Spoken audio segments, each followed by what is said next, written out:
কোনো বাড়ির ভেতরে ঢুকতে যদি এরকম একটা গা ছমছমে পরিবেশ থাকে না, আর তার সাথে থাকে যদি এরকম বেশ কিছু ড্রয়িং, ঢুকতেও কিন্তু বাড়ির ভেতরে ভয়টা লাগে। তার জন্য কিন্তু আজকে আমরা চলে গেছিলাম বাইক নিয়ে।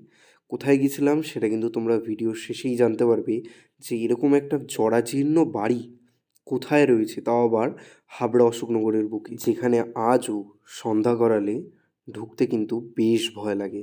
আজ কিন্তু আমরা এখানে চলে গেছিলাম।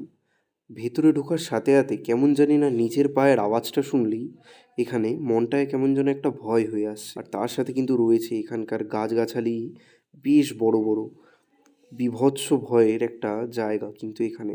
আর তার সাথে কিন্তু বেশ কিছু ভয়ানক ভয়ানক ড্রয়িংও রয়েছে। আর ঠিক এরই পাশে রয়েছে কিন্তু ব্রিটিশ আমলের তৈরি ফাঁসিঘর, যেখানে ভারতীয়দের কিন্তু ফাঁসি দেওয়া হতো। বেশ কিছুক্ষণ এখানে ঘোরাফেরা করার পরে কিন্তু আমরা বাড়ির উদ্দেশ্যে রওনা দিই। আর এই জায়গাটা রয়েছে কিন্তু অশোকনগরের বান্ধবপল্লী সাইডে। দেখা হচ্ছে নেক্সট ব্লগে। তোমরা আমার চ্যানেলটাকে সাবস্ক্রাইব করে রেখো। টাটা।